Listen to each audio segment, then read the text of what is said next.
그래서 항상성 유지 들어갈 거고, 항상성 세 가지가 뭐라고? 체온, 삼투압, 혈당량 이거 세 개 유지하는 거 배울 거예요. 그래서 우리가 이거를 누가 이 항상성 유지의 중추 역할을 한다라고 했었어요? 저번 주에? 사인회의 누구?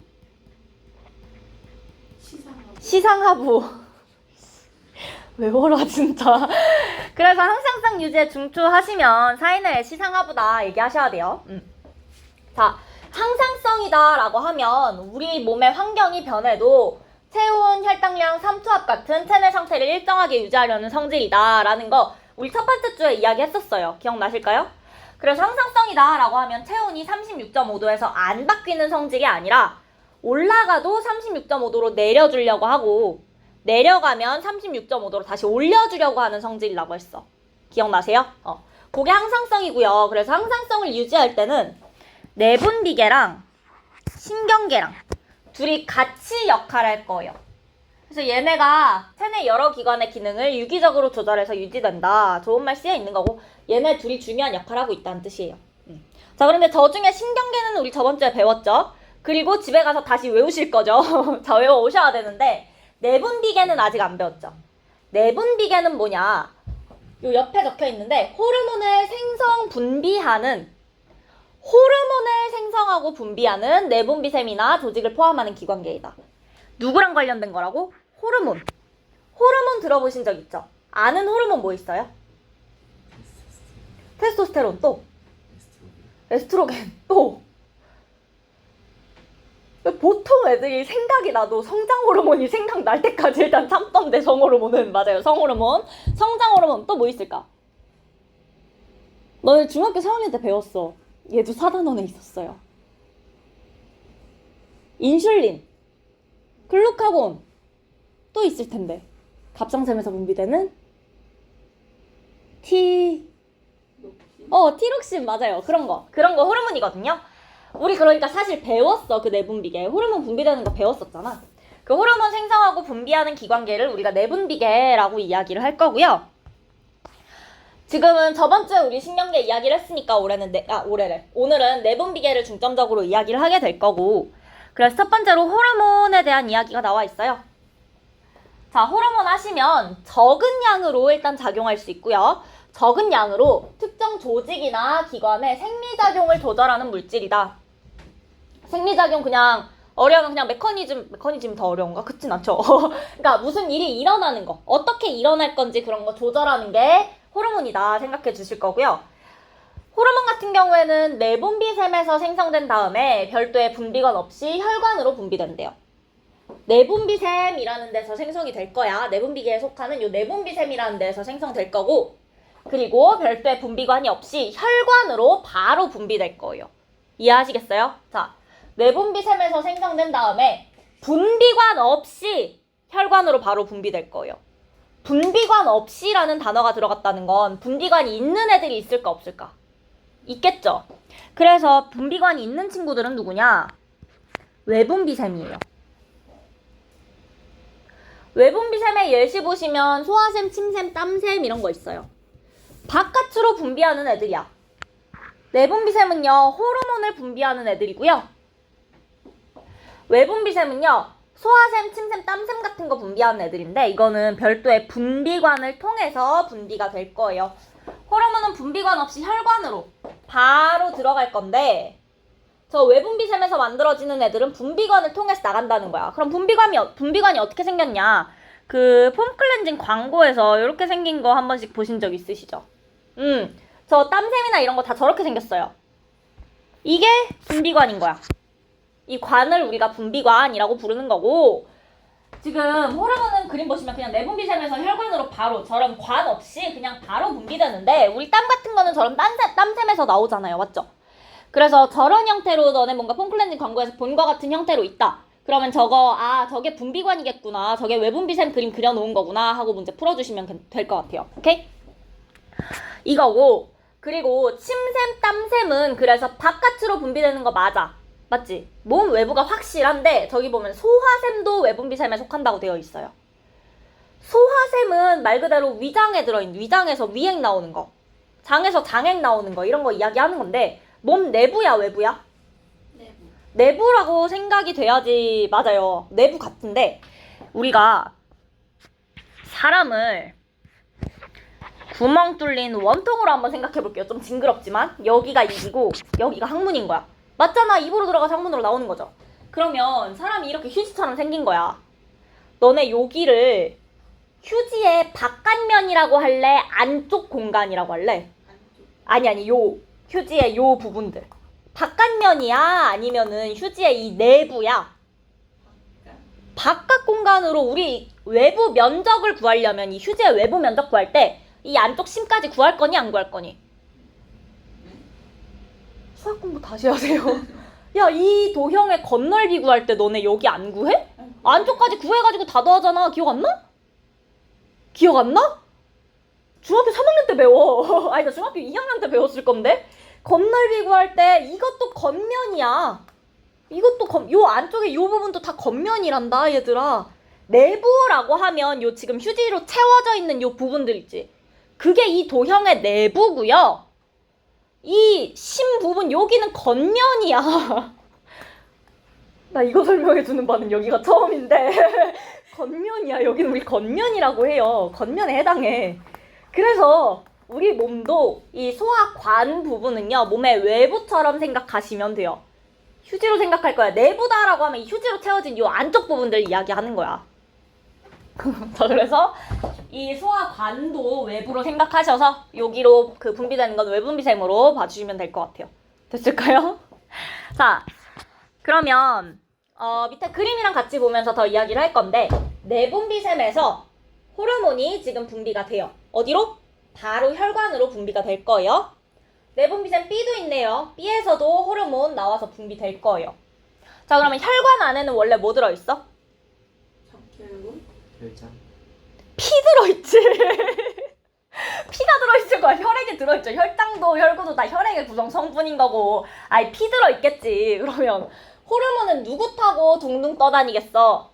피. 피 타고 둥둥 떠다닐 거라고. 혈액을 타고 둥둥 떠다니고 있을 거예요. 그러다가 자기가 작용할 수 있는 그 표적 세포라고 할 거거든. 이 표적 세포들을 만나면 거기에 딱 결합해서 그 표적 세포에만 작용을 하게 될 거예요. 이 표적 세포가 영어로 타겟셀이에요. 이 호르몬의 타겟이 되는 세포들. 이렇게 생각하시면 되는데, 이걸 어떻게 알아보냐. 우리 내분비샘 A에서는요, 육각형 모양의 호르몬 A만 나오고 있는 거 보일까요? 내분비샘 B에서는 동그라미 모양의 호르몬 B만 나오고 있어요. 맞죠? 자, 그런데 표적세포 A를 보시면 여기 각진 모양의 무언가가 달려있지. A가 붙을 것 같아? B가 붙을 것 같아? A. A만 붙을 수 있을 것 같죠? 자, B 보시면 동그란 거 달려있죠? A가 붙을 것 같니? B가 붙을 것 같니? B. B가 붙을 거예요. 오케이? 그래서 요 지금 모양이 있는 요 친구들 보고 내가 어디에 가서 작용해야 되는지 알 수 있는 건데, 이거를요 우리가 수용체라고 할 거야.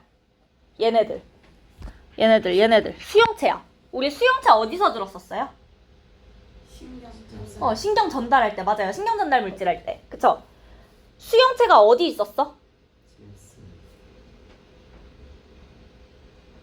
전이야 후야? 2분의 1이야. 후 뉴런이었죠. 시냅스 후 뉴런에 수용체가 있었고, 그리고 우리 저번 주에 또 이야기를 했던 게 교감신경의 신경절 이후 뉴런에서는 신경 전달 물질로 뭐가 나온다? 노르에피네프린 나온다. 외워라. 부교감신경은요? 아세틸콜린 나온다고 했어요. 그래서 얘네가 심장에 가서 작용할 때 심장이 교감인지 부교감인지 확인하는 게 노르에피네프린 나왔는지 아세틸콜린 나왔는지 확인하는 거거든요. 어떻게 확인하냐? 걔네도 수용체가 다 이렇게 모양이 달라. 노르에피네프린이랑 아세틸콜린이랑 모양이 다르니까 아세틸콜린만 가서 붙을 수 있는 수용체가 따로 있고요. 노르에피네프린만 붙을 수 있는 수용체가 따로 있는 거였어. 그래서 어디에 붙어 있느냐에 따라서 얘가 뭔지를 판단하는 거거든요. 얘네도 똑같아요. 각각의 호르몬이 와서 요 수용체에만 붙을 수 있어. 호르몬 A는 요 표적세포 A가 가진 수용체에 붙을 수 있는 거고요. 호르몬 B는요, 표적세포 B에 있는 요 수용체에만 붙을 수 있어요. 그래서 자기의 타겟에만 가서 작용할 수 있다. 이해하실 수 있을까요? 오케이. 그래서 얘네도 똑같은 수용체예요. 이름 똑같은 거야. 수용체가 있어서 각각의 표적세포에 작용할 수 있고요. 그 다음에 적은 양으로도 작용이 가능해요. 조금만 있어도 작용을 할 거야. 그래서 우리가 조금만 많아도요, 과다증이 생겨요. 그 다음에 오히려 조금만 있어도 분명히 작용은 되는데 너무 안 나오잖아? 그 경우에는 결핍증도 생길 수 있어요. 그래서 우리가 이거 결핍증이랑 과다증이 지금 여기에 예시가 쫙 빠졌는데 성장 호르몬으로 한번 생각을 해볼게요. 성장 호르몬 결핍증이랑 과다증이 각각 뭐가 있을까?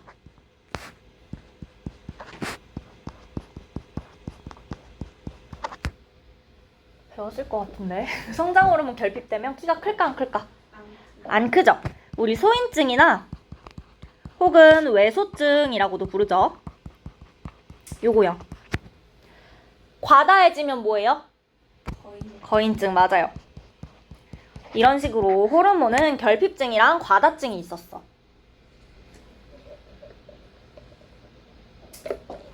내가 이거 나중에 자료를 다시 드릴 거예요. 결핍증이랑 과다증이 쫙 빠져는 있는데 혹시 몰라서 그냥 프린트를 하나 드릴 거고, 어쨌든 결핍증, 과다증이 있더라라는 거 기억해 주시고요. 자, 그 다음에 항상성 유지하는 데 중요한 역할을 해요. 그러니까 우리 지금 배울 거예요. 인슐린이랑 글루카곤은 누구를 조절하죠? 항상성 중에서 혈당량 조절하지. 그런 식으로. 자, 그 다음에 발생, 생식, 성장 등에서 중요한 역할을 하고 있대요. 성장은 성장 호르몬이겠죠? 생식은 성호르몬이겠죠? 그 다음에 발생은 무슨 얘기냐면 너네가 세포 덩어리인 배아 상태일 때, 배아까지 기억나세요? 배아라는 개념? 세포 수정란이 일단 세포 분열하면 배아라는 게 되는데 걔는 아직 태아는 아니고 세포 덩어리거든? 팔이랑 다리가 있어요? 팔다리? 아직 없어. 그냥 세포 덩어리야. 근데 그 상태에서 태아가 될 때, 팔다리가 생길 때 아무 때나 생겨요? 특정한 위치에 생겨야 되지. 그래서 어디가 팔이 되고 어디가 다리가 될 건지, 어떤 게 심장이 될 건지를 결정해주는 역할을 호르몬이 하기도 해요. 그래서 여기 발생에 들어있는 거고, 이걸 우리가 다 배우진 않을 건데 어쨌든 발생, 생식, 성장 등에서도 중요한 역할을 하고 있다는 거. 그리고 우리가 오늘 제일 자세하게 볼 것은 요거다. 항상성 유지. 항상성 유지에서 중요한 역할을 하더라. 오케이? 자, 그럼 여기까지 우리 이야기를 했고요. 여기까지는 괜찮죠? 내려가 볼게요. 사람의 내분비샘과 호르몬 있어요. 자, 여기 지금 색깔로 형광펜 쳐져 있는 애들이 내분비샘이야. 내분비샘 이름들이고요. 그 다음에 여기 써져 있는 것들이 호르몬들인데, 여기 있는 거 전부 다 외워야 되냐라고 하면요. 사실 이게 되게 많이 줄어든 거라서 이 정도는 외워야 될 가능성이 있기도 한데, 그래도 우리 지금 처음부터 이걸 다 외우고 있을 건 아니니까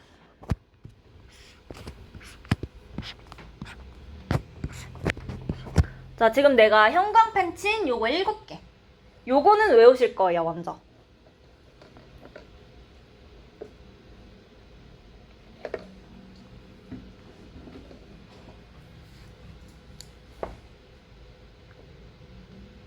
오케이? 자, 그래서 요 친구들 따로 외워주셔야 되고, 나머지는 천천히 외워도 괜찮아요. 자, 일단 내분비샘 보시면 시상하부 있어요. 사인의 시상하부 맞고요. 자, 그 다음에 뇌하수체 있어요. 시상하부 바로 밑에 달려있는 기관이고, 내가 저번 주에 얘기하면서 사인회에다가 뇌하수체를 집어넣는 분들도 있다. 근데 보통은 아니긴 하다라는 거 얘기했었고, 자, 그 다음으로 갑상샘 있어요. 중학교 3학년 때 배우셨죠? 갑상샘.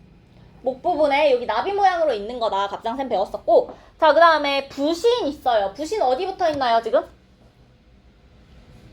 이거 뭐야? 콩팥 위에 삼각형으로 붙어 있죠? 자, 그 다음에 이자 있어요. 이자 여기 콩팥 사이에 있고요. 그 다음에 정소랑 난소까지 있을 거예요. 얘네가 이제 내분비샘이 되는 거고, 각각의 내분비샘에서 어떤 호르몬이 나오는지까지 외워주셔야 되는 거예요. 그래서 우리가 일단은 뇌하수체 먼저 볼 거야. 뇌하수체. 자, 뇌하수체에서는요, 잘 보시면 전엽이랑 후엽으로 나누어서 우리가 구분을 할 건데, 구조적으로 나뉘어 있어요. 전엽에서 나오는 호르몬이랑 후엽에서 나오는 호르몬의 종류가 달라요.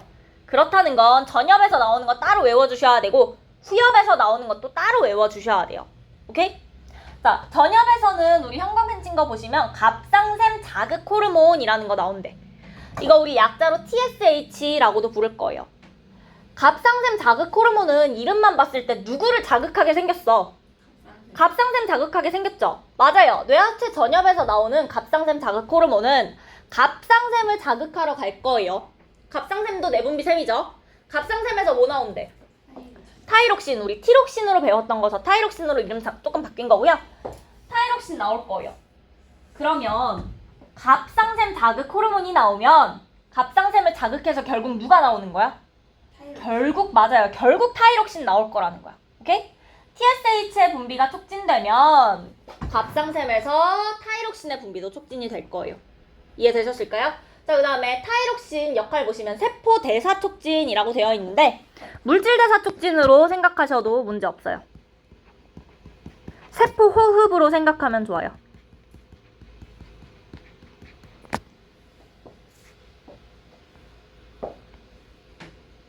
자, 그래서 티록신이 나오면 물질 대사가 촉진될 거다. 오케이? 자, 그 다음에 뇌하수체에서 후엽 볼게요. 후엽에는 항이뇨 호르몬이라는 거 형광펜 쳐놨는데 항이뇨 호르몬은 이뇨작용이 뭐야? 소변 보는 거. 그치? 소변을 보는 게 이뇨작용이죠? 자, 근데 앞쪽에 항이라는 글자가 붙으면요. 저항하다 할 때 항자 같은 거 생각하시면 돼요. 이뇨작용을 방해하는 호르몬이야. 소변 보는 거 방해하는 호르몬이라고요. 그러니까 항이뇨 호르몬이 나오면 소변을 덜 보게 되는 거예요. 어떻게 덜 보게 되냐? 이건 결과고 어떻게 덜 보게 되는지 확인을 해봤더니 콩팥에서 물의 재흡수를 촉진시킨대. 물의 재흡수가 뭐예요? 콩팥에서 물의 재흡수? 물이 어디서 어디로 재흡수가 될까?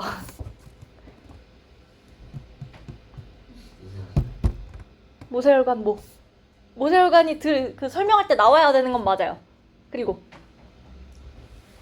요소를 아니야 잠깐만. 콩팥에서 물의 재흡수는 어디서 어디로 일어나냐? 일단 여과 일어나죠. 그리고 나서 그 원료가 세뇨관으로 갔었지. 그 세뇨관에서 혈관으로 모세혈관으로 재흡수가 일어났었어요. 그러니까 오줌으로 가려던 거 다시 몸으로 들고 온다고 해서 재흡수야. 오케이? 자, 그러면 생각해볼게. 콩팥에서 오줌이 될 뻔한 물들을 피로 다시 들고 왔어. 오줌이 많아지겠어, 적어지겠어? 적어지겠죠. 그거예요. 항이뇨 호르몬이 나오면 콩팥에서 물의 재흡수를 촉진시켜요. 오줌 되려던 걸 다시 피로 들고 와요. 그럼 결과적으로 소변을 덜 보게 되겠죠. 그거야. 항이뇨 호르몬, 콩팥에서 물의 재흡수 촉진한다. 결과적으로 소변량이 줄어들 거다. 연결됐을까요? 오케이? 이해해 주셔야 돼요. 왜냐면 이거 뒤에서 계속 나올 거니까. 됐어? 오케이. 자, 그 다음으로 뇌하수체 하고 나서 우리 갑상샘 이야기했으니까 요 위에 시상하부 가볼 건데 시상하부에서도 호르몬 나올 건데요. 이름이 되게 길죠. 갑상샘 자극 호르몬 방출 호르몬이래. 갑상샘 자극 호르몬 방출 호르몬이래. 갑상샘 자극 호르몬 우리 어디서 봤어? 그치, 뇌하수체 전엽에서 갑상샘 자극 호르몬 나왔었죠. 그러면 얘는 갑상샘 자극 호르몬을 어떻게 하는 호르몬이라고? 방출하는 호르몬이라고. 느낌상 TRH가 나오면 TSH 분비가 어떻게 될 것 같아요? 촉진. 맞아요. 촉진될 거예요. 그 다음에 TSH 나오면 누구의 분비가 촉진된다고? 타이록신의 분비가 촉진될 거라는 거야. 오케이? TRH가 나오면 TSH 나오고요. TSH가 나오면 타이록신 나오는 결과가 될 거다. 연결해서 기억해 주셔야 돼요. 3개. 됐을까요? 그 다음에 요 TRH라고 부르는 R은요. 방출이 릴리즈 할 때 R이고요. 그 다음에 자극 호르몬의 그 자극, 스티뮬레이트 할 때 그 S예요. 그래서 TRH, TSH다. 기억해 주시면 될 것 같아요. 됐을까요? 자, 그 다음으로 나머지도 볼 건데 이자부터 볼게요. 자, 이자에서 나오는 거 인슐린이랑 글루카곤 우리 잘 알고 있어요. 그쵸? 그런데 이자도 우리 그냥 이자로 배웠는데 알파세포랑 베타세포로 나누어서 보실 거예요. 알파세포에서 글루카곤 나올 거고요. 베타세포에서 인슐린 나올 거예요. 글루카곤의 역할이 뭐야? 뭐라고 돼 있어? 혈당량을 증가시킨대. 어떻게 증가시켰을까요?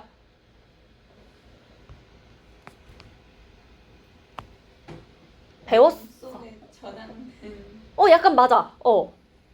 맞아요. 몸속에 저장되어 있는 그 글리코젠이라는 걸 포도당으로 바꿨었거든? 그래서 간에서 글루카곤은 글리코젠이라는 다당류가 있는데 이거를 포도당으로 바꿨어. 인슐린은요, 혈당량을 낮춰줄 거예요. 어떻게 낮출까요? 포도당을 글리코젠을. 맞아요. 간에서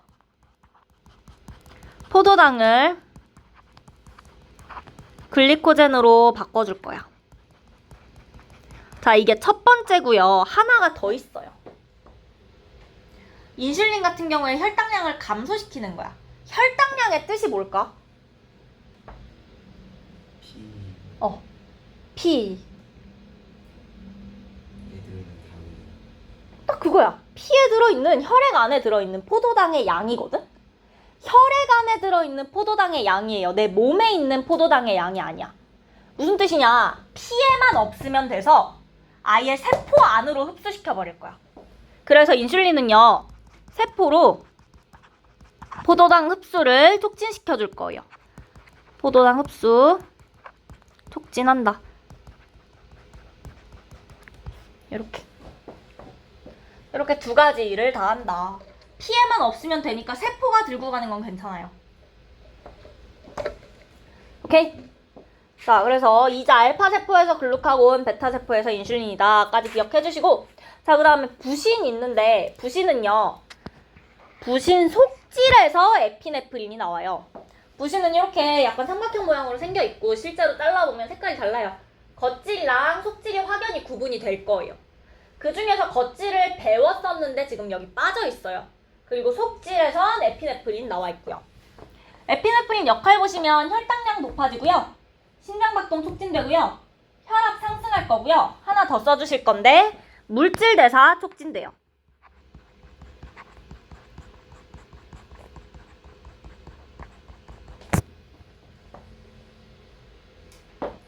자, 그리고 이 에피네프린이라는 거 사실 우리 들어본 적 있는 친구인데 다른 이름이 아드레날린이에요. 들어본 적 있죠? 아드레날린 언제 나와? 기분 좋을 때 나와? 우울할 때 나와? 좋을 때 나오죠? 그러니까 교감신경처럼 심장박동 촉진되는 거고요. 혈압 상승하는 거고요. 실제로 교감신경이 작용할 때 나오게 될 거예요. 오케이?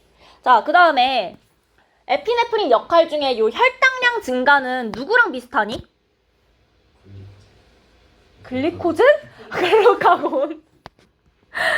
글리코젠은 다당류야. 글루카곤이랑 비슷하죠. 그 다음에 물질대사 촉진은 누구랑 비슷해요? 타이록신. 타이록신이랑 비슷해요. 글루카곤이랑 비슷하게 혈당량 증가시키는 건 배울 거고요. 타이록신이랑 비슷하게 물질대사 촉진시키는 건 그 이전 교육과정에선 좀 중요하게 다뤘는데 지금 빠졌어요. 그래서 내가 추가 자료로 드릴 거예요. 혹시 몰라서. 어쨌든 이렇게 있다는 거 봐주시고, 그 다음에 정수랑 난소에서는 성호르몬인 테스토스테론이랑 에스트로겐 나온다까지. 됐을까요? 여기까지 해서 일단 요거 7개 먼저 외워주실 거예요. 자, 그러면 다음 페이지에 신경계와 내분비계 비교가 있는데, 신경계랑 내분비계를 비교한다는 건 얘네 둘이 차이점만 있는 거야? 공통점도 있거든요. 무슨 공통점이 있을까? 신경계가 역할하면 신경계의 역할이 뭐야?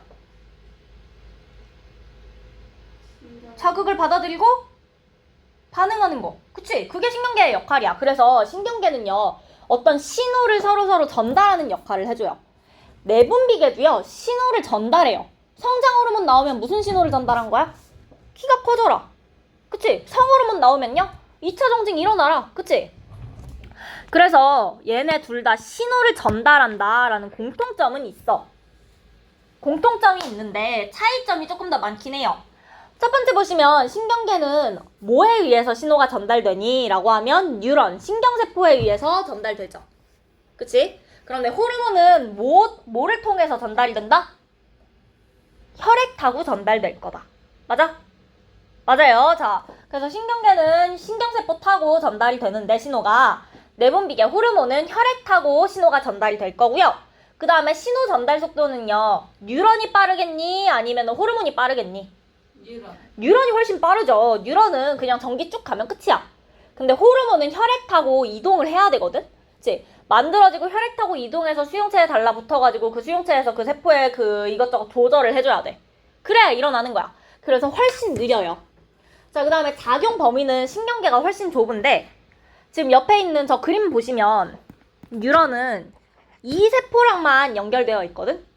그러면 신호를 요 세포한테만 전달해 줄 수 있고요. 이 세포는 저 뉴런이 신호를 받은 걸 알 수 있어, 없어? 없어. 연결이 안 되어 있으니까 직접적으로 연결되어 있지 않은 세포라면 신호 전달을 받을 수가 없어요. 그쵸? 그런데 호르몬 같은 경우에는 피 타고 온몸을 돌 거야. 모세혈관 구석구석 돌 거야. 온몸 구석구석을. 그치? 그러다 보니까 작용 범위가 훨씬 넓어질 거예요. 자, 그 다음에 효과의 지속성, 뉴런은 빨리 사라져요. 내가 빨리빨리 행동할 수 있어. 빨리 결정할 수 있고요. 자, 그런데 내분비계 같은 경우에는 성장 호르몬의 지속성이 빨리 사라지면 어떻게 될까요? 많이 슬프지 않을까요? 그쵸? 오래 지속될 거예요. 한 번 나오면 그거 계속 나올 거야. 그치? 오랫동안 지속될 수 있다는 거. 요거까지 차이점 기억해 주시면 될 것 같아요. 그래서 신경계랑 내분비계가 둘 다 신호를 전달하긴 하는데 실제로 작용하는 건 신경계는요, 좀 더 즉각적이고 신속한 조절할 거예요. 바로바로 결정해서 바로바로 해야 되는 것들. 요런 거는 신경계가 할 거고요. 그 다음에 내분비계는요, 지속적이고 광범위한 조절들 해줄 거예요. 성장하는 거, 아니면 발달 단계들, 요런 거. 요런 거는 내분비계 작용으로 이루어지더라. 그리고 실제로 항상성은요, 요거 두 개가 함께 작용해서 조절이 될 거다. 됐을까요? 자, 그러면 우리 일단 여기까지 먼저 하고 조금이라도 쉬었다가 여기 항상성 유지로 다시 들어갈게요. 자, 항상성 유지의 원리 하면요, 두 개 적혀 있어요. 하나는 음성 피드백이고 하나는 기량작용 되어 있거든. 기량작용 우리 저번 주에 배웠죠. 기량작용이 뭐였어? 핵심이긴 해. 작용해서 한 기관에 작용해서 서로 완전히 반대의 역할을 할 때, 그때 우리가 기량작용이라고 한다고 했죠. 그래서 우리 기량작용 첫 번째 예시로 배웠던 게 밑에 있어요. 기량작용 하시면 첫 번째로 교감신경이랑 부교감신경 배웠던 거고요. 그 다음 두 번째로 우리 방금 봤던 호르몬 중에는 뭐 있을까? 둘이 완전 반대작용하는 거 있었어. 인슐린이랑 글루카곤. 그치? 맞아요. 인슐린이랑 글루카곤도 요거랑 요거요. 자, 얘네도 기량작용의 예시로 우리가 외워줄 거예요. 오케이? 요게 일단 기량작용이고, 그 다음에 두 번째로는 위에 보시면 음성 피드백 있어요. 피드백이라는 거 받으려면 너네가 그냥 아무것도 안 들고 와서 갑자기 나한테 피드백 해달라고 할 수 있어? 아니야. 피드백을 해달라고 뭔가를 하려면 무언가 결과물을 하나 가지고 와야 돼. 그치? 피드백이라는 건요, 어떤 결과가 있어. 어떤 일이 있어서 결과가 있어요. 어떤 일이 원인으로 작용하여서 나타난 결과가 있는데 그 결과가 그 원인을 억제하는 것이래요. 문장 자체로는 사실 와닿진 않죠. 그래서 밑에 있는 그림 요걸로 볼 건데, 자, 이게 뇌하수체고요. 이게 시상하고 그 다음에 여기 딸려있는 요 친구가 뇌하수체인데 커다란 부분 요거 전엽이고요. 뒤에 작게 달려있는 거 이게 후엽이에요. 보통 그림에서 전엽이랑 후엽 크기가 아예 다르게 나올 거야. 요 그림으로. 큰 거 전엽, 작은 거 후엽이니까 그렇게 고르셔도 되고, 만약에 그 크기가 똑같이 나와 있으면 이 부분에서는 TSH가 나온다. 요런 식으로 힌트를 줄 거니까 찾으시면 되고요. 어쨌든 전엽이랑 후엽 나뉘어 있는데, 자, 시상하부에서 일단 TRH가 분비될 거예요. TRH가 분비되면 어떻게 된다 그랬어? 뇌하수체 전엽에서 TSH의 분비가 촉진된다고 했어요. 맞아요? 자, 그 다음으로 TSH는 뭐 한다 그랬어? 맞아요. 갑상샘에서 타이록신의 분비를 촉진시킬 거예요. 요거까지 우리 방금 이야기를 했었지. 그런데 티록신의 분비가 촉진되면 무슨 일이 일어난다고? 물질대사가? 맞아, 물질대사가 촉진될 거야. 세포호흡이 활발해지거든요. 그러면 티록신의 분비가 TRH 분비됨으로 인해서 증가하면 물질대사가 촉진이 돼. 물질대사가 촉진된 상태에서 뭔가 티록신의 분비량이 줄어들지 않고요, 계속해서 늘어난다면 내 몸은 물질대사가 계속해서 늘어날 거야. 그치? 물질대사 계속해서 늘어나면 세포호흡을 계속하는 거니까 밥을 먹어도 살이 빠질 수도 있어요. 근데 실제로는 그렇게 좋아하지 말고 과다증으로 실제로 갑상샘 기능 항진증이라는 걸 걸리면 그래서 실제로 체중이 감소하게 되고요. 그리고 이제 계속 세포호흡 일어나니까 체온이 올라가고 신경질적이어지고 좀 그렇거든요. 좋기만 한 거 아닙니다. 그래서 티록신 분비가 어느 정도 일어나면 물질 자체 계속해서 많이 일어나면 안 되니까 어느 정도는 또 좀 줄여줘야 돼요. 그래서 티록신이 나왔으면 많아진 거지. 이제 많으니까 덜 나와라 라는 신호를 줘야 되는 거야. 누가? 많아진 티록신이 TRH랑 TSH의 분비를 억제시킬 거예요. TRH가 분비되면 TSH 분비되고 TSH 분비되면 티록신이 분비됐단 말이야. 티록신이 많아졌어. 나 이제 더 많이 나올 필요가 없어. 그래서 티록신이 TRH랑 TSH의 분비를 억제하게 될 거예요. 무슨 말인지 알겠어요? 그래서 음성 피드백 작용이다. 음성 피드백 작용이라고 하면 이렇게 해서 결과가 있었어. 티록신이 나온 거. 이 나온 티록신이 자기의 원인들인 TRH랑 TSH의 분비를 억제한다라는 거예요. 나의 결과는 파지티브였는데 그래서 내가 주는 피드백이 네거티브한 거야. 그래서 음성 피드백이 실제로 영어로 네거티브 피드백이에요. 네거티브하게 나는 지금 파지티브한 결과를 얻었지만 너네한테 주는 피드백은 네거티브하게 갈 거라는 거야. 이해하시겠어요? 자, 그래서 위에 문장 다시 보시면 어떤 일이 원인으로 작용하여 자, 어떤 일이 원인으로 작용하여 이게 TRH랑 TSH의 분비라고 생각하시면 되고요. 그렇게 되면 나타난 결과가 뭐야? 그렇죠. 타이록신의 분비인 거야. 그럼 이 타이록신이 어떻게 한다? 그 원인인 TRH랑 TSH의 분비를 어떻게 한다? 억제하는 거다. 이제 문장 구조 아실까요? 요 문장도 정확하게 기억해 주시면 좋고 이 문장이 무슨 뜻인지도 같이 생각해 주시면 돼요.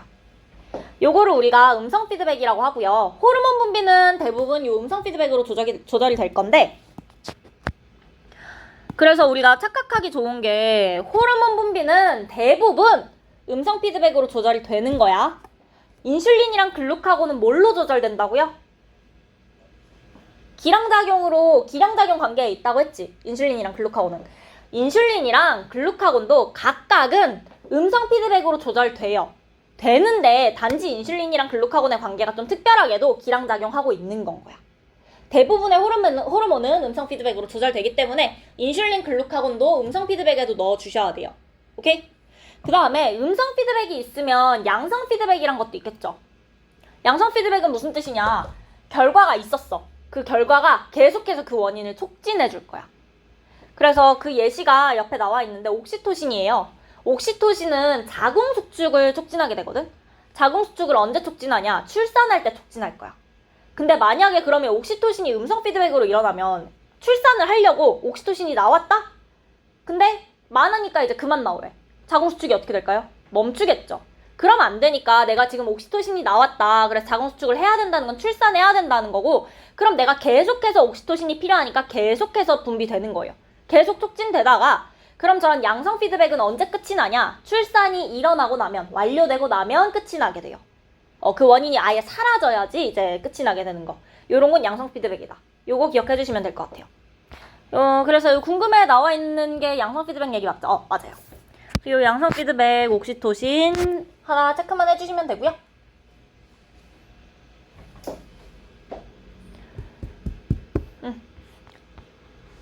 자, 그 다음으로 음성 피드백의 원리로 이런 식으로도 문제 자주 나오는데 온도를 뭐 예를 들어서 내가 20도로 설정을 해놨어. 근데 날이 추워졌어. 한 17도 정도 됐다고 해볼게요. 그러면 가열기가 작동을 하는 거야. 히터 작동할 거예요. 맞죠?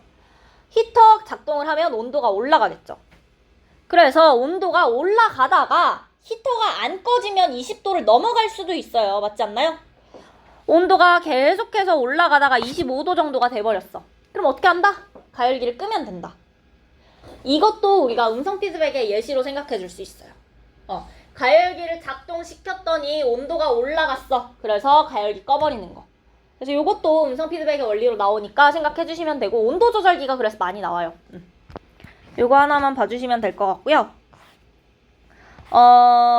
그러면 다음 페이지에 보시면 체온 조절부터 우리가 실제로 그래서 항상성이 어떻게 조절되는지 이야기를 할 거야.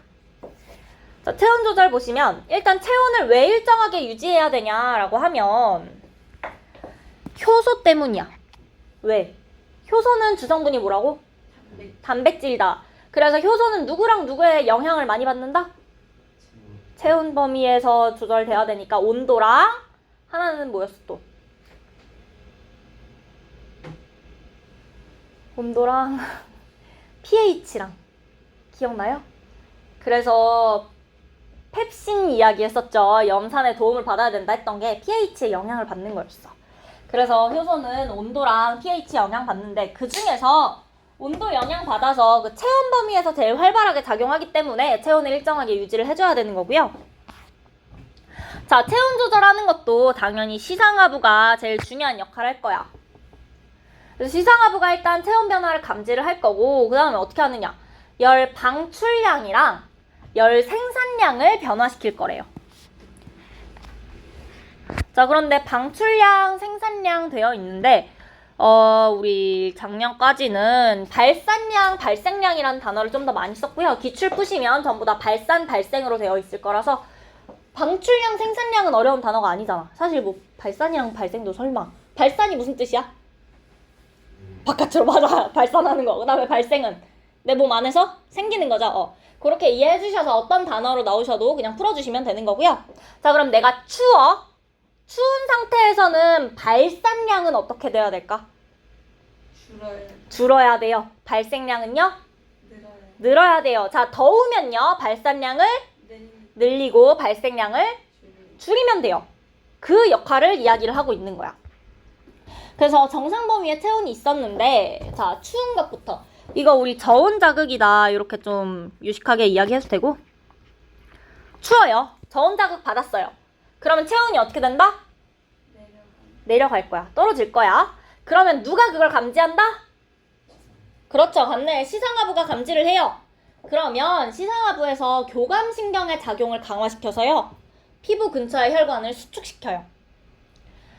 그 다음에 골격근의 떨림도 조절할 수 있어. 자, 그래서 교감신경 작용 강화돼서 혈관이 수축되면 무슨 일이 일어나냐. 혈관 안에 뭐 흐른다고? 피 흐른다고. 피는 고체야, 액체야, 기체야? 액체죠.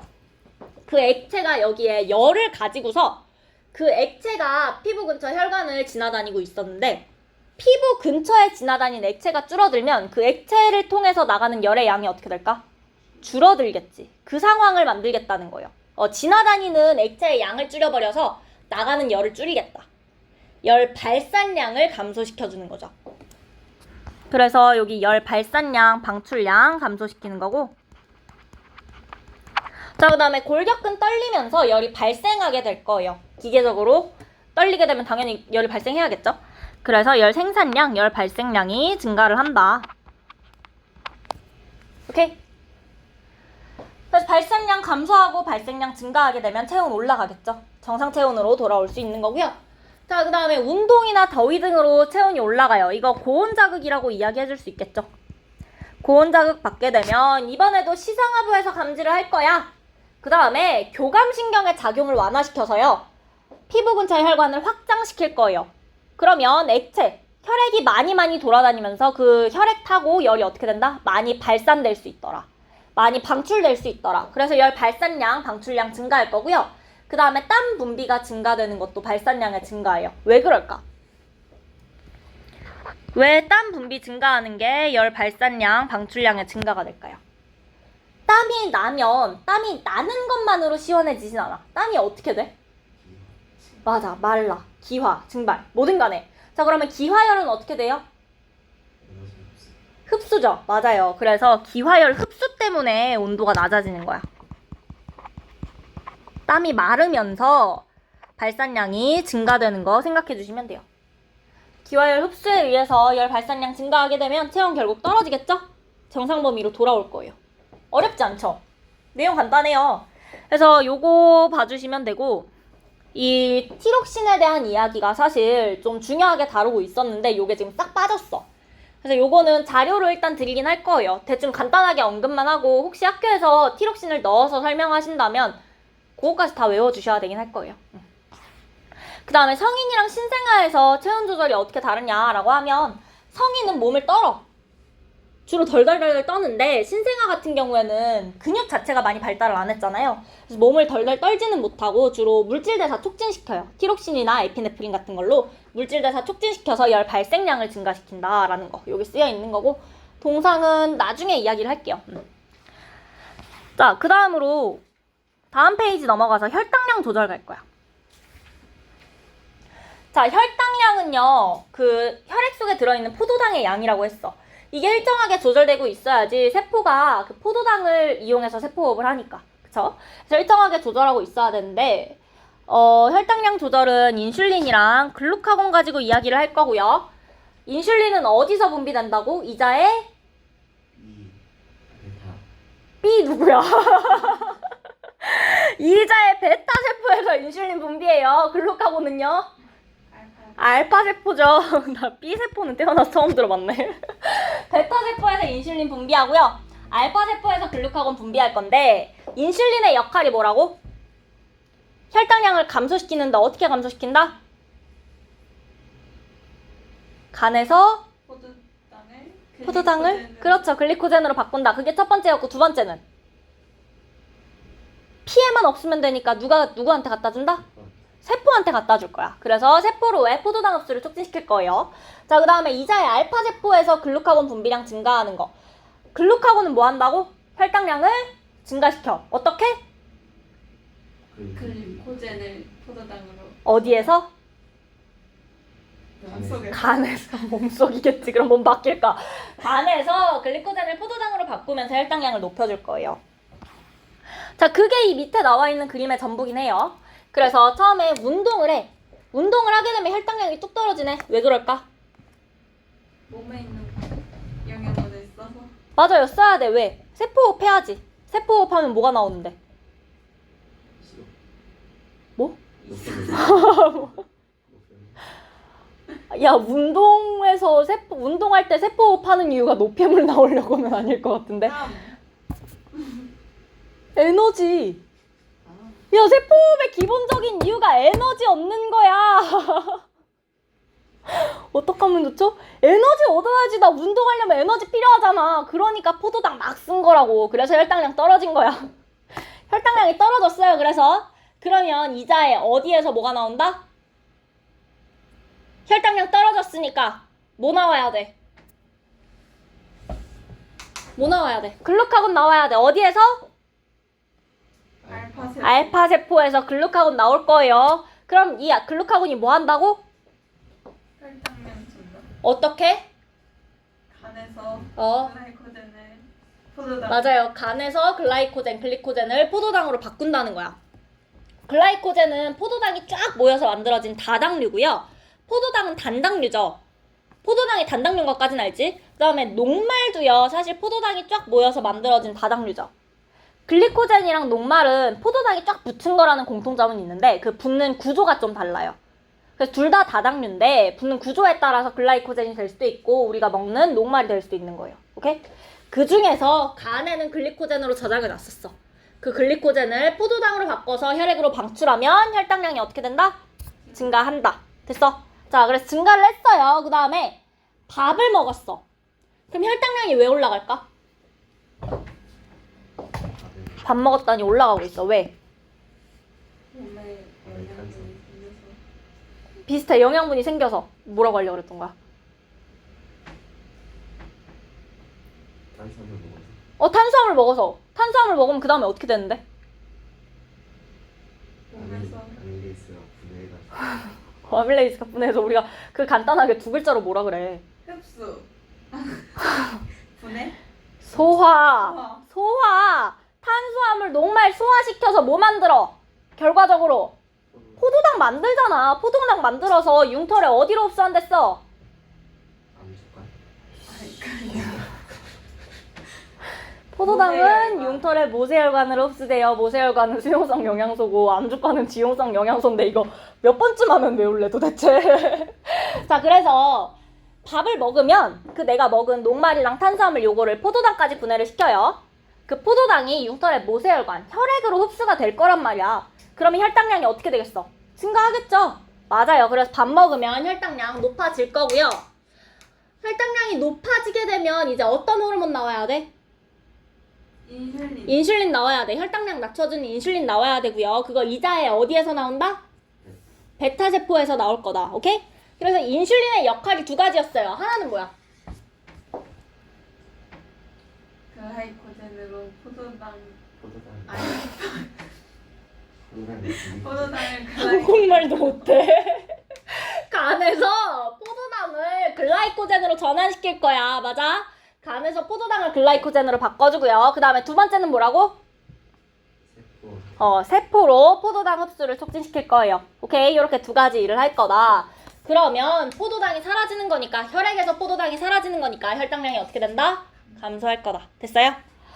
자, 그러면 인슐린과 글루카곤의 표적 기관은 어딜까?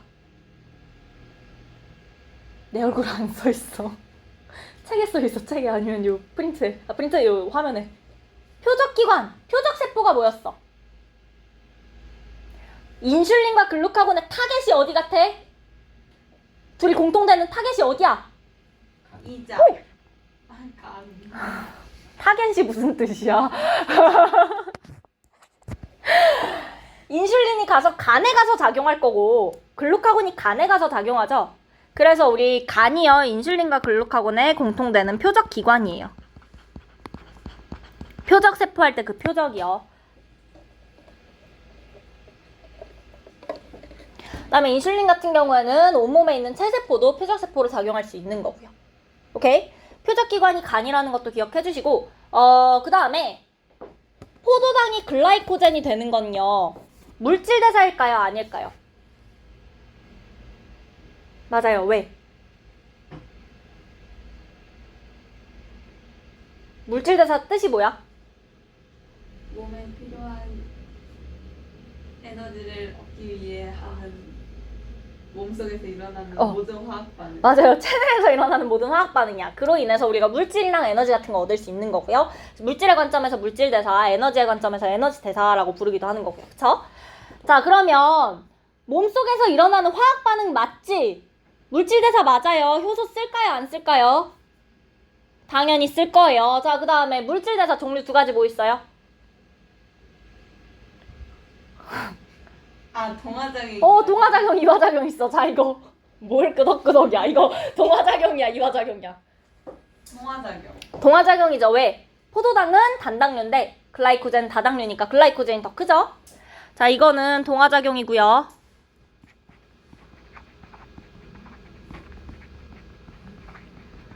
그러면 글루카곤은 이화작용하고 있겠죠? 자, 그리고 생명에서 각각 따로따로 놓고 보면 별로 안 어려워요. 그리고 각각 따로따로 외워놓고 지금 동화작용, 이화작용은 우리 첫 주에 수업한 거랑 연결이 되는 내용인 거죠. 따로따로 외워놔서 얘랑 걔랑 연결을 못 시켜요. 근데 문제에서는 너네가 이걸 연결시켰는지 안 시켰는지를 묻고 싶기 때문에 인슐린, 글루카곤 얘기하면서 ATP에서 ADP로 전환되는 거랑 같이 물어볼 수 있다고. ATP에서 ADP 전환되는 게 둘 중 누가 하는 일이랑 비슷한지. 그렇게도 연결이 되셔야 돼요. 그래서 다 따로따로 외워서 머릿속에 따로따로 넣어두시는 게 아니라 필요한 것들 갖다가 이거는 내가 배운 것 중에서 뭘 이용해서 한 번 더 생각해 볼 수 있는지 이렇게 계속 연결을 시켜주셔야 돼요. 오케이? 어쨌든 동화작용이랑 이화작용까지 이야기를 했어요. 자, 그 다음으로 여기 밑에 시상하부에 의한 혈당량 조절 요거 이야기가 더 있는데 얘는 자율신경계에 통해서도 혈당량 조절에 영향 미칠 수 있는데 자율신경계에 뭐가 있어? 교감신경. 맞아요. 교감, 부교감 있죠. 자, 교감신경이랑 부교감신경이 있는데 그 중에서 부교감신경이 인슐린 분비를 촉진시키고요. 그 다음에 교감신경이 글루카곤 분비를 촉진시켜요. 왜 그러냐? 우리 부교감신경이 그 작용이 촉진되면 소화관 운동이 어떻게 됐었어?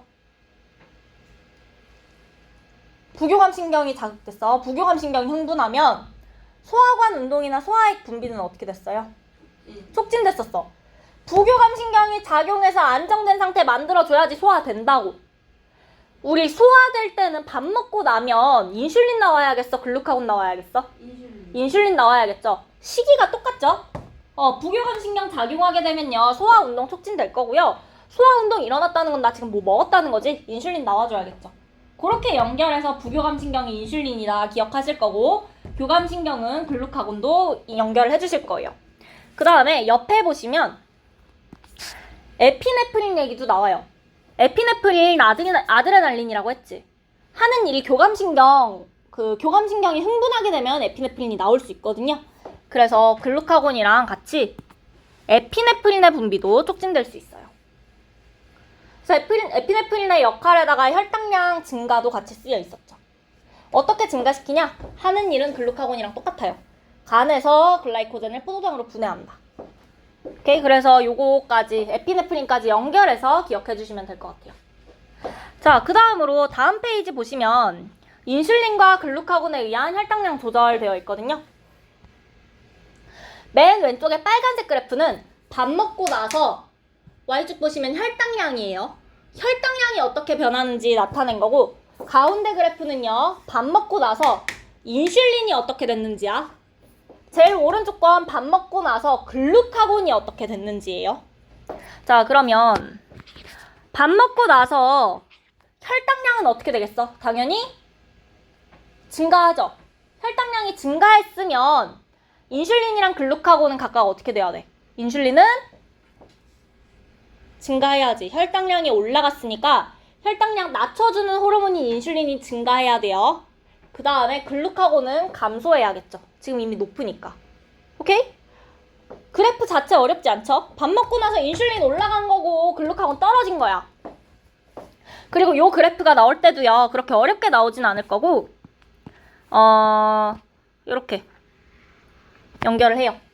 초록 색깔 요 글루카곤 같이 겹쳐놓고, 인슐린이랑 글루카곤 겹쳐놓고요, 각각 기억이랑 니은이랑 얘네가 각각 뭔지를 물어볼 거야. 요 정도는 구분하실 수 있죠. 오케이?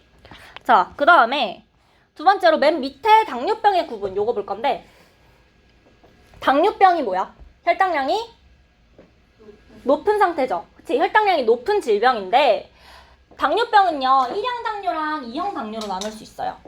자, 그래서 1형 당뇨랑 2형 당뇨 보시면 주스 마셨어. 설탕 먹은 거죠. 그래서 1형 당뇨병도 2형 당뇨병도 먹고 나서 혈당량이 어떻게 돼? 증가해요. 자, 그런데 정상인이면 인슐린이 작용하면서 결국 떨어져 줘야 되는데 1시간 반이 흘러도 어때요? 높아요. 잘 안 떨어지죠. 맞아? 이 상태야. 혈당량이 높은 상태가 당뇨병인데 1형이랑 2형으로 나누었다는 건 뭔가 차이가 있다는 거죠. 어디서 차이가 있냐? 밑에 인슐린 농도 그래프 있어요. 1형 당뇨병은요, 인슐린이 어때요? 적어. 혈당량이 올라갔다고 해서 인슐린이 잘 나오고 있어요? 안 나오죠. 1형 당뇨병은 그게 문제야. 인슐린의 분비 자체가 잘 안 돼요. 왜 잘 안 되냐? 인슐린 이자에 어디에서 나온다고? 누가 분비한다고? 알파, 베타. 베타. 베타 세포가 망가진 거야.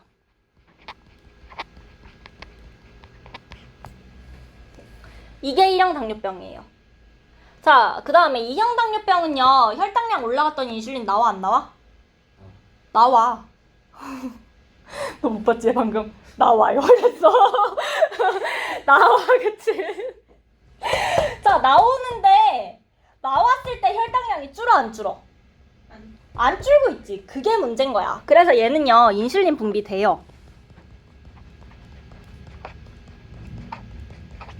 인슐린 분비는 됐는데 뭐가 문제냐? 인슐린의 반응을 안 해요. 인슐린이 나왔으면 세포로 포도당 흡수 촉진돼야 되고 간에서 글리코젠 만들어야 된단 말이야. 근데 그걸 안 하는 거야. 인슐린이 있는데도 불구하고. 오케이?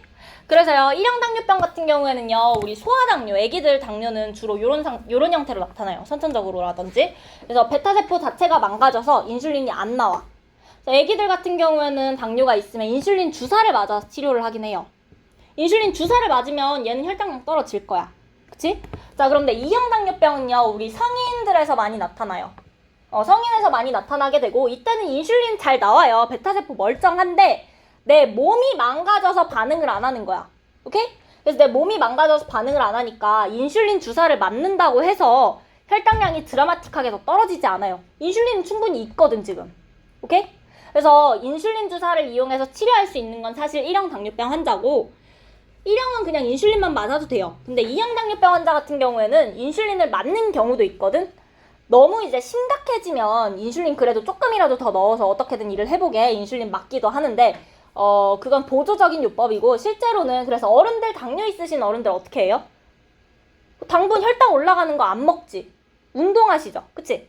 그런 식으로 조절해줘야 되는 거야. 오케이? 이게 1형이랑 2형의 차이인데 위쪽 보시면 당뇨병의 원인에서 나와 있는데 자 왼쪽 그래프는 혈당량 그래프예요. 건강한 사람이랑 당뇨병 환자 둘이 포도당 먹고 나서 무슨 차이가 있어? 사실 먹기 전부터 누가 훨씬 높아요? 당뇨병 환자가 훨씬 높고요. 그 다음에 먹고 나서 건강한 사람은 어떻게 돼? 올라갔다가 내려와 정상으로 다시 돌아오거든. 근데 당뇨병 환자는 잘 안 내려오고 있는 거 보이죠? 맞아. 자, 이 상태인데 왜 이런 차이가 나타나냐? 인슐린 농도 봤어요. 그랬더니 건강한 사람은 포도당 먹었더니 인슐린이 어떻게 돼? 나와. 잘 나왔어. 근데 당뇨병 환자는 어때요? 잘 안 나와요. 자, 그러면 여기 그냥 당뇨병 환자 되어 있는데 1형일까 2형일까? 1형일까 2형일까? 1형. 맞아요. 그래서 이 당뇨병 환자는요. 제2형 당뇨병 환자일 거예요.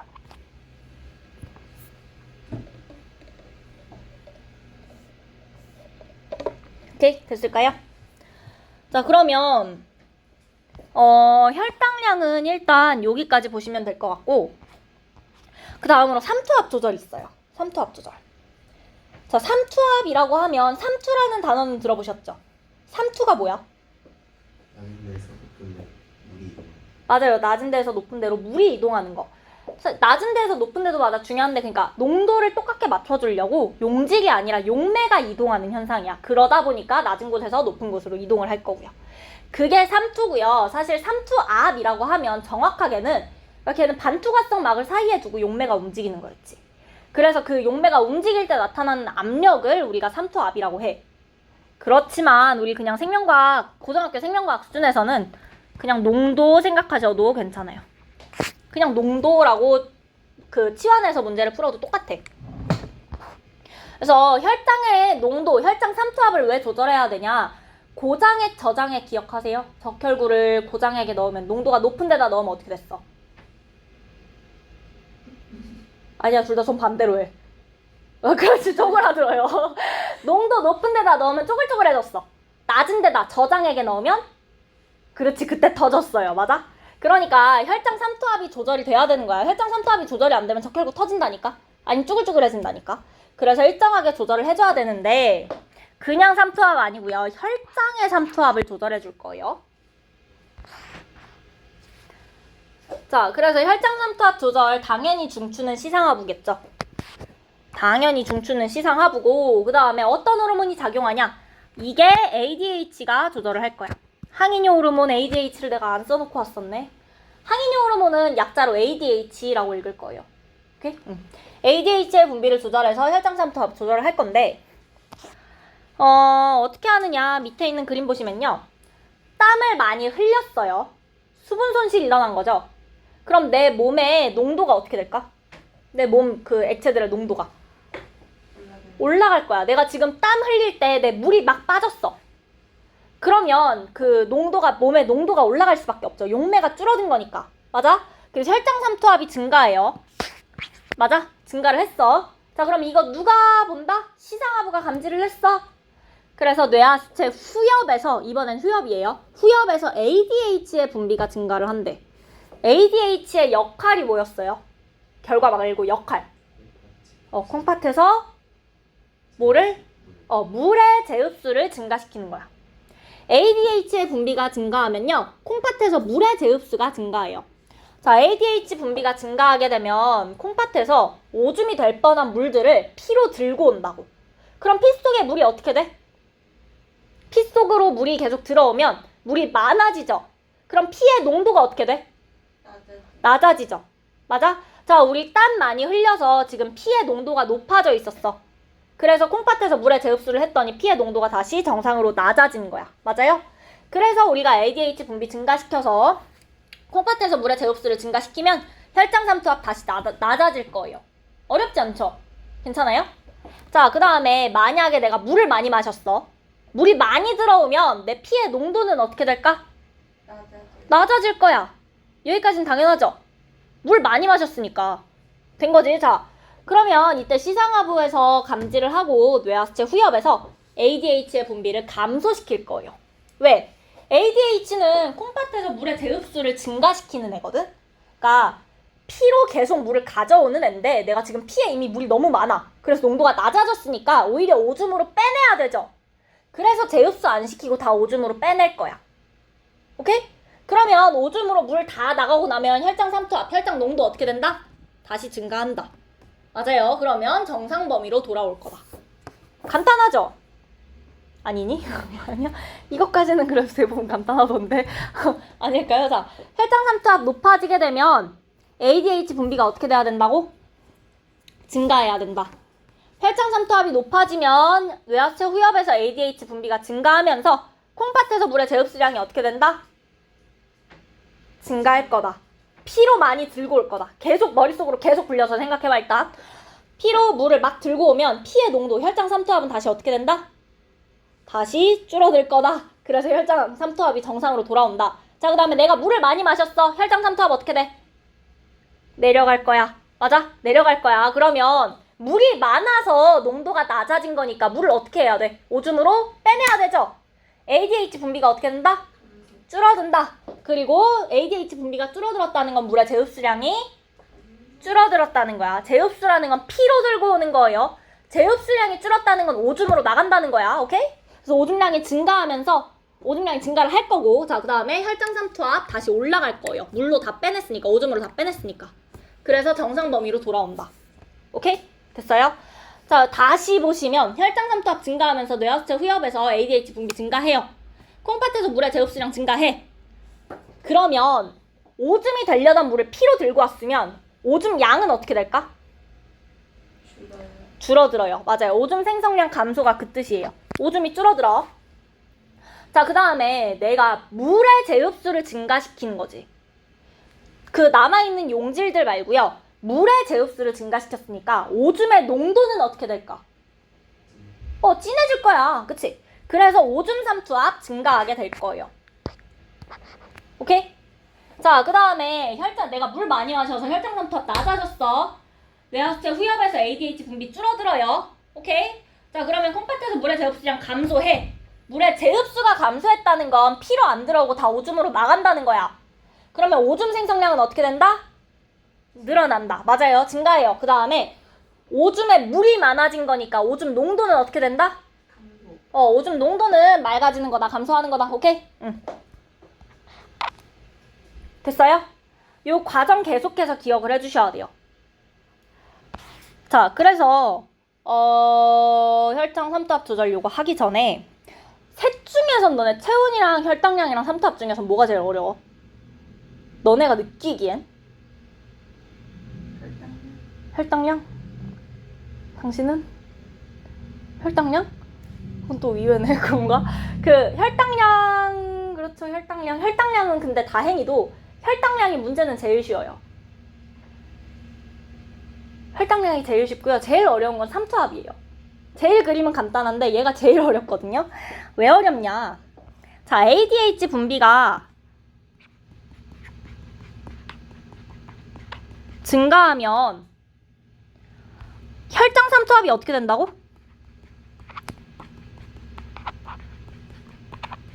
그래서 어려워요.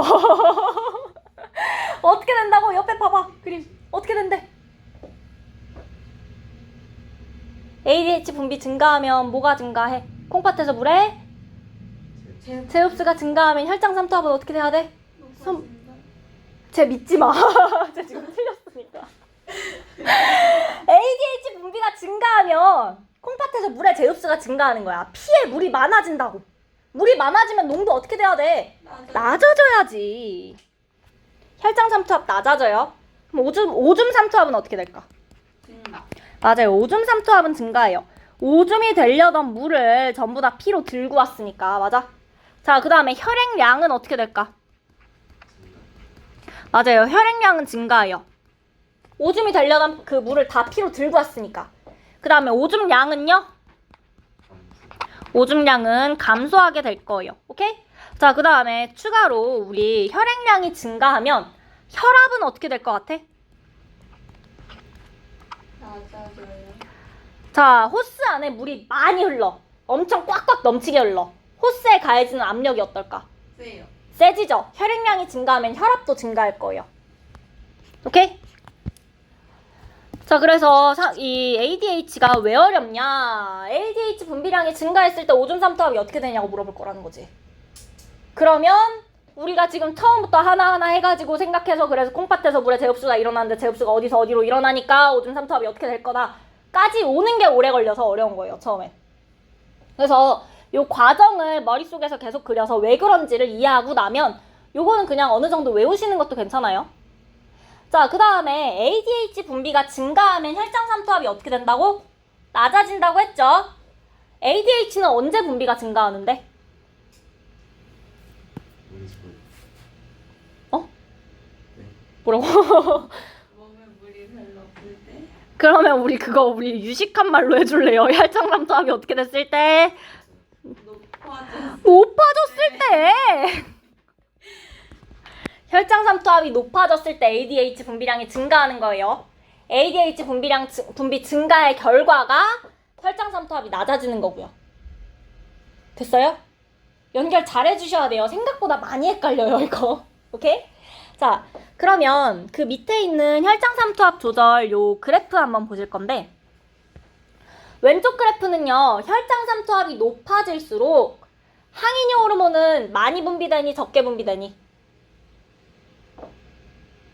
말로 해줘. 바디랭귀지 하지 말고. 혈장 삼투압이 높아졌어. 항인효 호르몬 ADH 분비 어떻게 돼야 돼? 증가. 증가해야 되죠? 맞아요. 그래서 혈장 삼투압 X축 증가할수록 Y축 항인효 호르몬 증가할 거예요. 됐어요? 자, 그 다음에 오른쪽에 있는 그래프는요. 요때 물을 먹었어. 물을 먹게 되면 제일 먼저 혈장 삼투압이 어떻게 돼?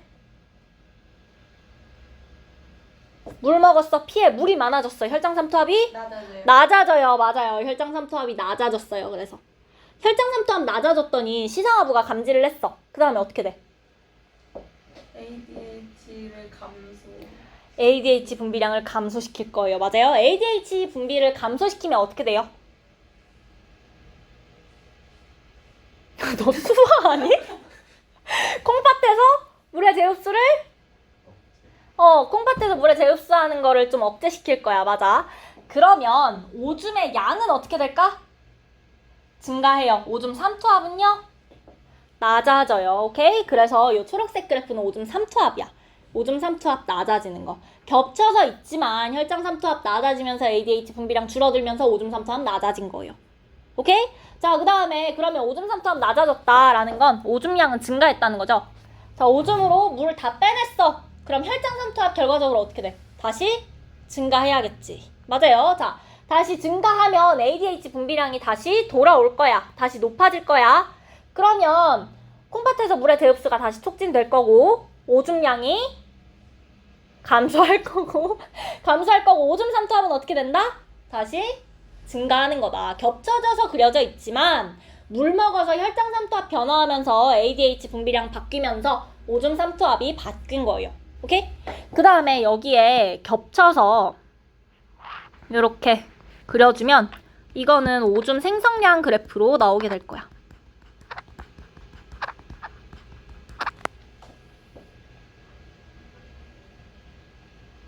그래서 혈장 삼투압 그려놓고요. 그 다음에 그래프 둘 중에 하나 그려놓고 이 그래프가 오줌 삼투압 그래프인지 아니면 오줌 생성량 그래프인지 물어볼 거야. 되셨을까요? 오케이? 자, 그래서 요거까지 확인해 주시면 될 것 같고 이게 항상성의 기본 내용이거든? 기본 내용인데 항상성이 어려운 이유가요. 이 자료를 줄 수 있을 것 같아. 맨 뒤에 있는 그래프만 오늘 만들었는데 이거 다음 주에 들고 오시면 앞에 세 페이지도 볼 거거든요. 맨 뒤에 그래프만. 근데 왠지 내가 너네 여기에 너네 거 안 넣어놓은 것 같아. 잠깐만.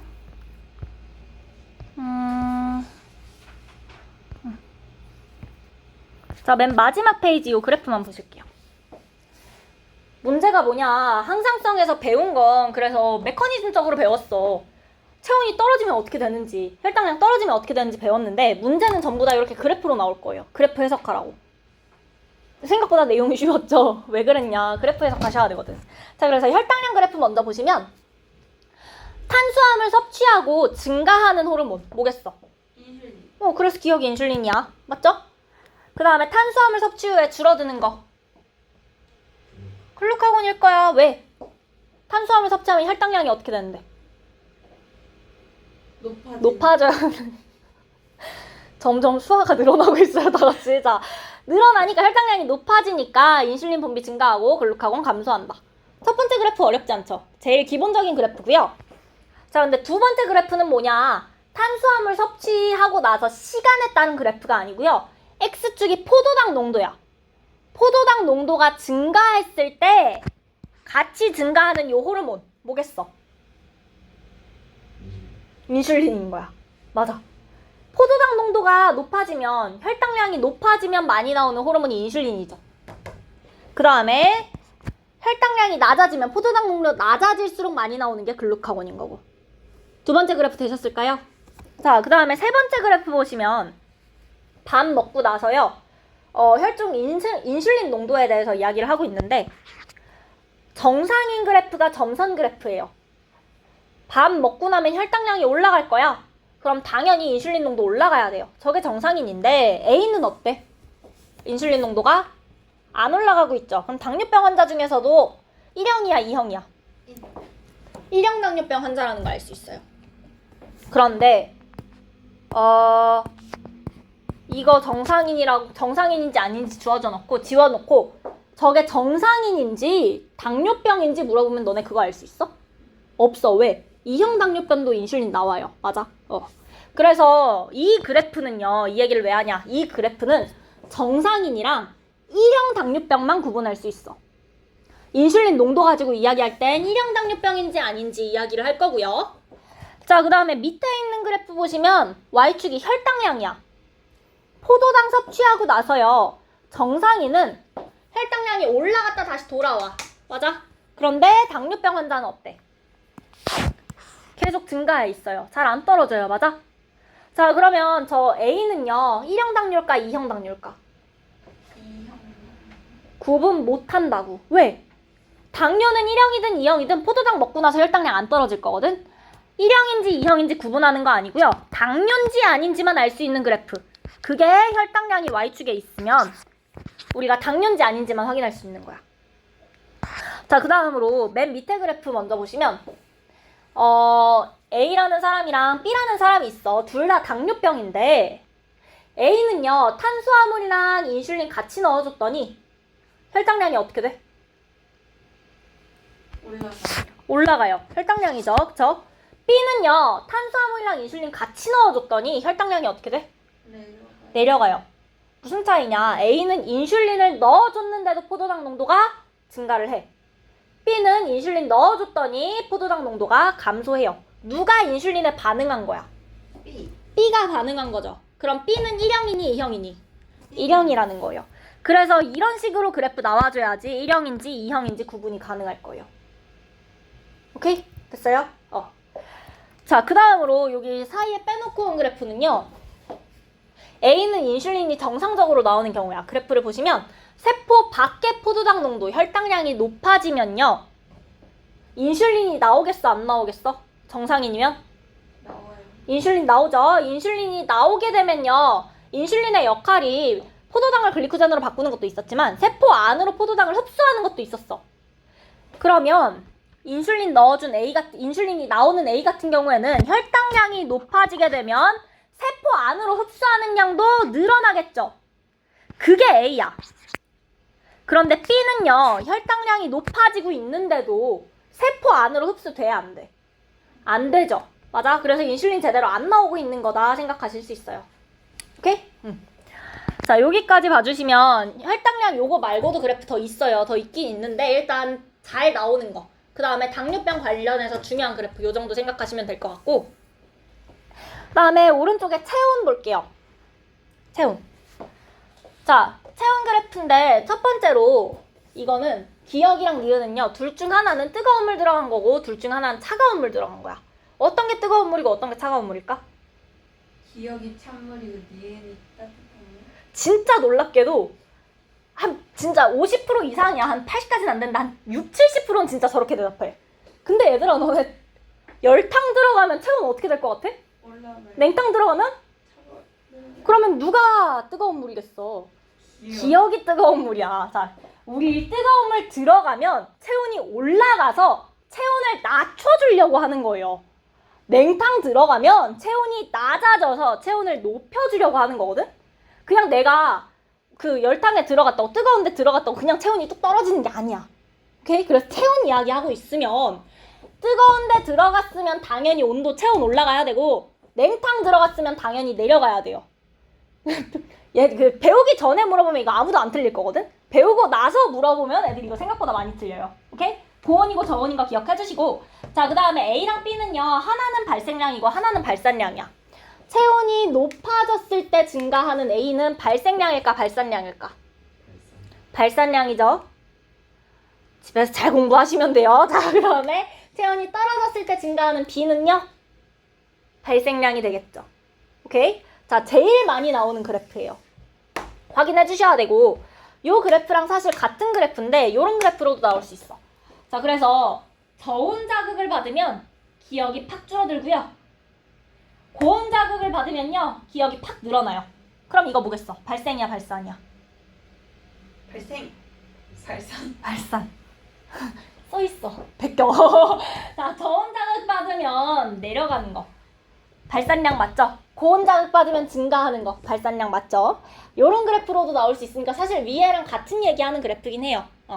이렇게 나올 수 있으니까 확인해 주시고 자, 그 다음에 요 그래프는 시상하부 온도로 X축이 되어 있는데 우리 체온 변화를 감지하는 데가 애초에 어디야? 시상하부죠? 그러니까 시상하부 온도 높아진다라는 건 고온 자극 받은 거다 생각하시면 돼요. 자, 고온 자극 받았을 때 증가하는 거 이게 뭐야? 발산량이죠. 맞아요. 그래서 지금 요 그래프는요. 발산량에 대한 그래프예요.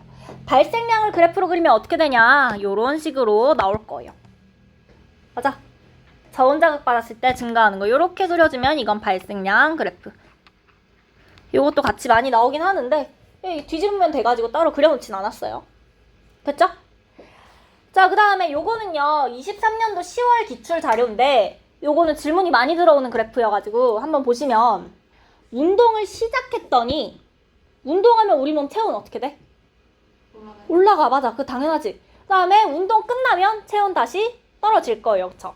그게 위에 있는 그래프인데 이때 무슨 일이 일어나냐 우리 발생량이랑 발산량을 확인을 해본 거야. 근데 우리가 운동했을 때 체온이 왜 올라가? 체온이 왜 올라간다 그랬어? 운동하면 뭐 필요해? 운동할 때? 에너지 필요해? 뭐라고 하려고 그랬던 거야? 에너지 필요해? 에너지 필요하면 뭐 해야 된다고? 세포호흡. 세포호흡 해야 된다고. 세포호흡하면 에너지도 나오지만 일부는 뭘로 손실을 낸다? 열에너지. 열에너지로도 손실된다고 했죠. 그래서 열 발생량이 증가하니까 체온이 올랐던 거야. 무슨 얘기인지 알겠어요? 운동을 시작하면 팍 오르는 기억이 열 발생량이야. 운동에서 열 발생량이 증가해서요 체온이 오른 거거든? 체온이 올랐더니 열 발산량도 어떻게 돼야 돼? 증가해야지. 내 체온 떨어뜨려야 되니까. 그래서 뒤늦게 오르고 있는 니은이 열 발산량이야. 무슨 말인지 알겠어요? 내가 운동해서 세포 막 하면서 열 발생량 팍 증가해. 그러면 체온 올라간 거야. 체온 올라갔으니까 열 발산량을 증가시켜주는 거예요. 항상성 유지하려고. 자, 그 다음에 운동 끝났어. 세포 멈추면 안 되지만 줄어들어도 되죠? 맞아요? 자, 그러면 열 발생량이 어떻게 된다? 탁 줄어들 거야. 그러면 체온이 떨어지기 시작할 거야. 그럼 체온 떨어졌으니까 열 발산량도 다시 감소할 수 있겠죠. 기억이랑 니은 구분 되세요? 오케이? 요 그래프 생각보다 질문 진짜 많이 들어오거든? 요거 한번 확인해 주시고 자, 그 다음에 진짜 오늘 요 그래프까지만 할 거야. 딱 여기까지만 할 거야. 자, 혈장 삼투압인데 자, 삼투압 그래프 생각보다 어려워요. 생각보다 얘가 제일 어려워. 우리 그래프를 읽을 때요 이 그래프는 뭘 나타낸 그래프야? 이거는 뭘 나타낸 거야? 뭐라고 이야기할래? 그러니까 수학 시간에 배웠을 거거든. 우리 그래프를 그릴 때는요. X축이랑 Y축 있죠? X축에 따른 Y축 변화를 나타낸 거야. X축 변화에 따른 Y축 변화를 나타낸다. 이렇게 이야기를 할 거예요. 무슨 뜻이냐? 혈중 ADH 농도 변화에 따른 혈장 삼투압 변화를 그려놓은 게 요 그래프인 거야. 오케이? 알겠어요? 이거는 수학으로 가시든 물화생제 어디로 가시든 사회로 가셔도 X축에 따른 Y축으로 결정을 하셔야 되는 거예요. 혈중 ADH 농도가 증가하면요. 혈장 삼투압이 어떻게 돼? 맞아요. 낮아져요. 맞아요. 자, 그래서 혈중 ADH 농도 높아져. X축이 커지니까 Y축이 어떻게 되고 있어? 줄어들고 있죠. 그래프 맞아요? 오케이. 자, 그 다음에 혈중 ADH 농도가 높아지면요. 혈액량이랑 혈압은 어떻게 돼? 증가해요. 증가를 할 거야. 그래프 됐죠? 자, 그 다음에 오른쪽에 있는 건 혈중 ADH 농도가 높아지면 오줌 생성량은 어떻게 돼? 감소하는 거 맞죠? ADH 농도 늘어나면 생성량은 감소해요. 항이뇨 호르몬 자체가 오줌을 줄이는 거지. 자, 그 다음에 혈중 ADH 농도 높아지면 오줌 삼투압은 어떻게 돼? 증가하는 거 맞아요. 그쵸? 오케이, 됐어요. 자, 그래서 요게 첫 번째 우리가 봐줘야 되는 그래프고 얘랑 비교해야 되는 게 뭐냐? 요 밑에 있는 애들이야. 얘는요. X축이 뭐야? 혈장 삼투압이야. Y축이 뭐야? ADH 농도야. 얘는 X축이 뭐야? ADH. Y축이? 혈장 삼투압. 맞아요. 이 그래프는 뭐에 따른 뭐의 변화로 읽는다고? ADH 농도에 따른 삼투압의 변화. 맞아요. 그걸 보시는 거고 이거는요. 혈장 삼투압에 대한 다른 다른 ADH 농도를 보는 거야. 그러면 삼투압이 증가하면 ADH 농도는 어떻게 돼? 증가. 증가해야지. ADH 농도가 증가하면 삼투압은 어떻게 돼? 감소해야 되죠. 오케이? X축, Y축 바꾸게 되면 그래프가 달라져요. 그래서 X축에 따른 Y축, X축이 원인이 되어서 Y축이라는 결과가 나타난다 생각하고 그래프 그려주셔야 되는 거예요. 오케이? 자, 그 다음에 옆에 있는 그래프도요. 혈액량이 증가하면 이번엔 ADH 농도가 어떻게 될까라는 거야. 혈액량이 증가했으면 혈액 줄이려면 물을 내보내면 되지. 그러면 ADH 농도를 어떻게 해야겠어요? 적기. 그렇죠. 줄여줘야 되는 거야. 맞아? 그래서 혈액량이 늘어나면 ADH 농도 줄어들 거예요. 이해하시겠어요? 오케이? 그래프 X축, Y축 바뀌는 걸로 완전히 그 해석이 달라지니까 잘 확인해 주시고요. 왜? 근데 증가할 때 어. 이렇게 증가할 때 어. 감소할 때 이렇게 감소해. 두 글자로 뭐라 그래? 비례. 세 글자로 뭐라 그래? 반비례. 죽을래? 그 다음에 자, 이거 볼게요. 이 그래프 우리 보고 왔었죠? 물 섭취하면 혈장 삼투압 변화하는 거에 변화할 거고, 그래서 ADH 농도 변화하면 오줌 삼투압, 오줌 생성량 변화를 할 거야. 그러면 혈장 삼투압 돌아올 거고 ADH 농도 변화하면서 생성량 삼투압 변화할 거다. 됐어요? 오케이. 자, 그 다음으로 마지막 세 개인데 요거 두 개는 간단해요. 자, 물 먹으면 오줌 생성량 어떻게 돼? 높아져야지. 물 많이, 상식적으로 물 많이 먹으면 화장실 많이 안 가. 많이 가잖아, 그치? 많이 갈 거야. 왜 그렇다? 원인을 찾아보니까 누가 증가해? 누구의 분비가 증가해? ADH의 분비가 증가한다고? 증가하면 안 되지. 감소해야지, 그치? 미안. 자, ADH의 분비가 감소하면서 오줌 생성량이 증가할 거야. 자, 그런데 소금물을 먹었어요. 소금물을 먹었더니 오줌 생성량이 쭉 줄어드네. 왜? 헬스? 네. 탈수? 뭐라는 거야? 야, 오줌 생성량이 줄어들었으니까 ADH의 분비가 어떻게 된 거야? 그렇지, 증가한 거야. 소금물 먹었으니까 혈장 삼투압이 어떻게 돼? 너무 높아졌죠? 혈장 삼투압 높아졌으니까 ADH 분비가 어떻게 된다? 증가한다. 오케이, ADH 분비 증가해서 쭉 줄어드는 거예요. 그래서 옆에 있는 그래프는 소금물 대신에 ADH를 투여해줘도 같은 결과가 나온다라는 거예요. 오케이? 요 두 그래프 됐죠? 자, 그 다음에 마지막 요 그래프가 제일 문제인데, 자, 얘는요, 혈장 삼투압이랑 ADH 농도까진 괜찮은데 사람이 3명이야. 근데 한 명은 정상이고요.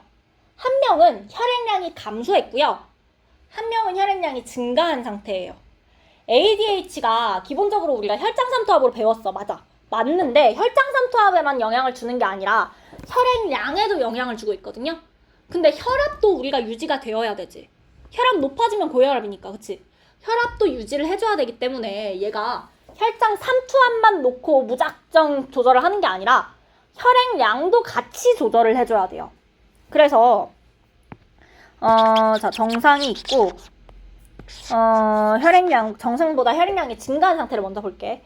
정상보다 혈액량이 많으면 혈액량이 많은 상태만 놓고 생각을 해보면 ADH 분비를 어떻게 해야 돼? 줄여줘야 돼. 오줌으로 내보내야 되니까 줄여줘야 돼. 맞아?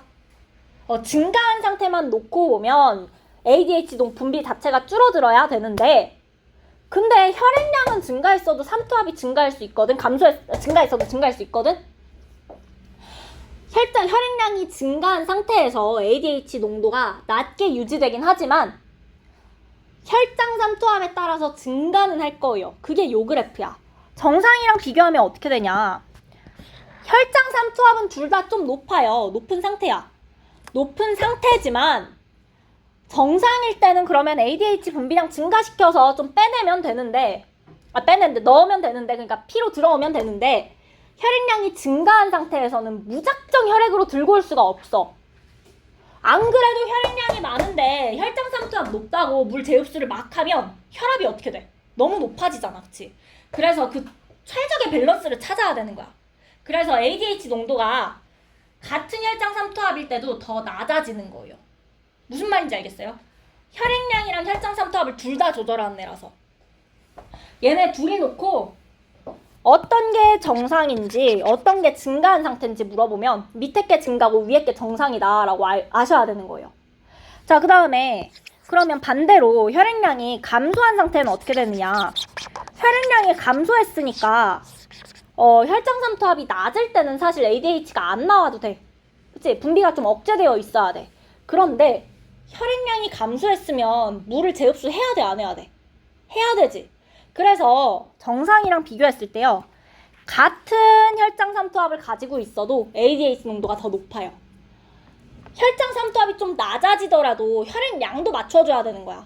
재흡수를 좀 해줘야 되는 거야. 그래서 ADH 농도가 정상보다 높게 유지되고 있을 거예요. 그래서 그냥 얘도 두 개 그려놓고 어떤 게 정상이고 어떤 게 감소한 상태인지 물어볼 거라는 거지. 그러면 얘가 정상이고 얘가 감소다라고 구하시면 돼요. 요 마지막 그래프 괜찮아요? 뭐 안 괜찮아도 어떡하겠어요. 시험에 내실 건데. 집에서 괜찮아지게 공부해 오시면 될 것 같아요. 됐을까요?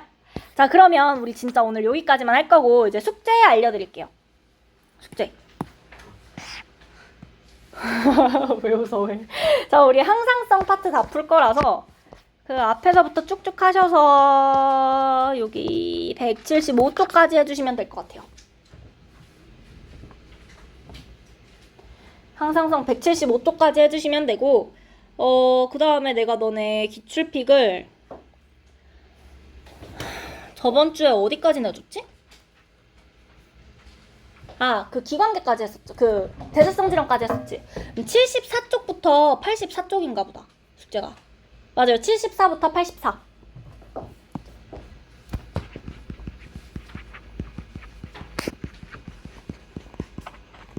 요게 해주시면 되고요. 그 다음으로 으이차. 이거를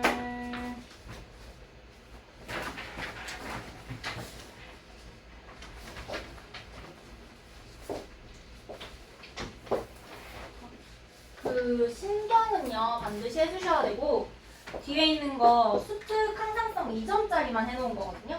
요거는 한번 해봐. 해보는데 만약에 좀 어려운 문제 몇 개 있을 거예요. 특히 여기 9번인가? 9번 문제는 처음에 안 풀릴 수도 있거든요. 그래서 너무 막 엄청 고민하지 말고 요렇게 그래프 나오는구나 문제 파악하는 정도로만 일단 봐주세요. 어차피 다음 주에 내가 숙제로 또 내줄 거기 때문에 안 해왔으면 다음 주에 숙제 안 하고 오케이? 해와도 돼.